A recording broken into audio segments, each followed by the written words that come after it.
6th.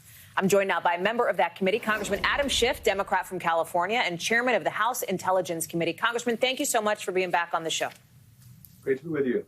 So over the weekend, you said you expect the first hearing to start within a matter of weeks here this year rather than months. Can you get more specific, and who do you want to hear from first? Well, I don't have the exact timing yet, but we want to tell the story as much as we can in a logical, chronological fashion. We want to talk about what went on in the weeks leading up to January 6th, what laid the foundation for that violent attack, both the lies that were being promulgated by the former president and his acolytes about the election, before the election took place, after the election took place, but also the efforts to suborn state legislators and local elections officials into overturning the election, to try to make use of the Justice Department at the highest levels for the same purpose. And then ultimately this last-ditch effort on January 6th to stop or delay the count to allow these other efforts to succeed. So we want to lay out that whole narrative, the multiple lines of effort to overturn an election and the first non-peaceful transfer of power in our history. I ask about the hearing timeline, Congressman, because as you well know, if things do not go well for Democrats in the midterms as it relates to the House of Representatives, there is a very real expiration date, most likely, on the work of your committee. How much is that factoring into the urgency that you are moving with here to get these hearings going and to get this process continuing to move in a more public way? Because so far, as we've noted, much of this has been behind the scenes so far. Well, look, in terms of the midterms, I think and hope that if the country is in a better place in terms of the pandemic and the economy, we will stay in the majority. But that kind of calculation really doesn't impact the committee. We feel a sense of urgency quite apart from the political calendar, and that urgency is driven by the fact that we are still at risk, that the same lies that led to that violent attack on January 6th continue to be promulgated by the former president and his enablers. And those lies led to violence, and we are desperately concerned they may lead to violence again. So we feel an urgency to get good information out to the American people, to tell the story of what really happened, and to take corrective steps to protect our democracy. And that is really not dependent on midterm or any other election. The committee is often making headlines, but made headlines just recently for looking for information, asking for info from a couple of your Republican colleagues in Congress, sitting members of Congress. Those members are not cooperating, and the committee has alluded to using other tools. Do you believe that you have the authority, as part of the select committee, that your committee has the authority to subpoena sitting members of Congress? We are examining what the issues would be in terms of the speech and debate clause and other prudential matters. I don't think we've made a decision on it yet. We haven't had the circumstance, I think, in a long time. The last time we asked members to come in to testify in investigation was during the Russia investigation, and they did voluntarily, one Democrat and one Republican. Here, it is rather astounding that we have members who are refusing when it came to a violent attack that put their own lives in jeopardy. So we haven't reached a decision on that yet, and I guess we'll cross that bridge when we have to. Just a quick follow-up there. If, in fact, you determine that you do have the authority, would you hesitate to subpoena those sitting members of Congress, or no? Again, I don't want to get ahead of the committee. I think we're working our way through the legal issues and the practical issues to make as best a judgment as we can. We're also looking at other ways, if there are any, to get the information that we need. But certainly, I think there are members of Congress that have information that cannot be obtained in other ways. So we would like their cooperation. If we can't get it, we'll have to figure out what steps we must take.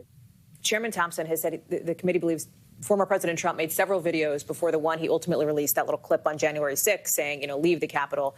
Does the committee have those videos in their possession? And if not, do you think they've been preserved by the National Archives?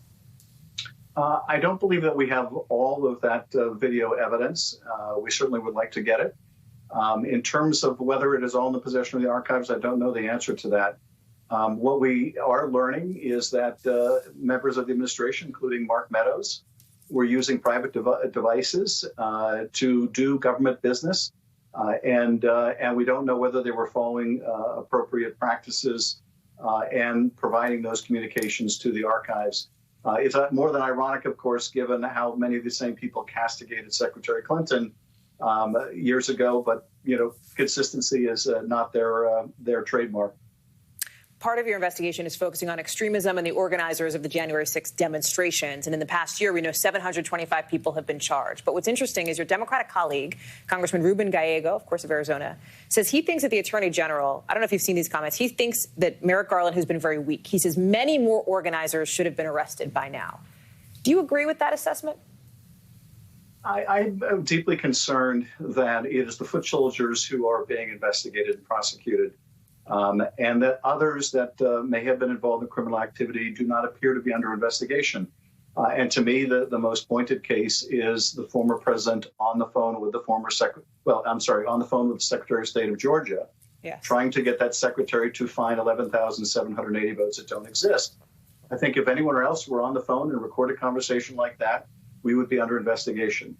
Now, the Attorney General is going to be giving a speech on Wednesday, and I hope he will address these concerns by a lot of us that there needs to be accountability at the top as well as at the bottom. So do you believe that the Department of Justice is, in your view, dragging their feet on getting tougher on former President Trump? I think there is a reluctance to look back, particularly at the former president.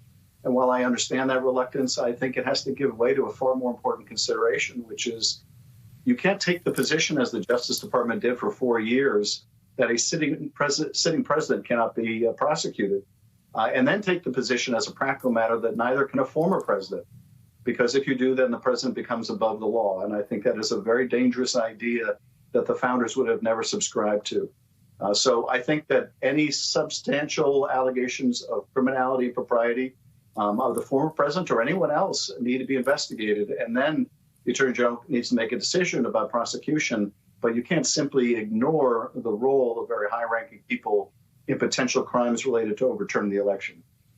Congressman, I know I have to let you go. This literally just popped into my email, so I do want to ask you about it. It's coming from Axios, reporting that the January 6th Select Committee is preparing to ask Sean Hannity, Fox News Channel host, for his voluntary cooperation. Now, they are only citing one source here, NBC News. I want to be transparent with you. We have not confirmed this, obviously, but I would be remiss journalistically if I didn't ask you, since you're sitting right in front of me. Is that the expectation? Are you looking for information or for cooperation from Mr. Hannity? Yes, and I think you'll see an announcement about that very soon. We believe that he was texting with the chief of staff and that he has information that would be relevant to our committee. He was more than a Fox host. He was also a confident advisor, campaigner for the former president. And I would hope that if he's asked by the committee, as I expect he will be very soon, that he would cooperate with us. And that's a voluntary request, just so I'm clear on that?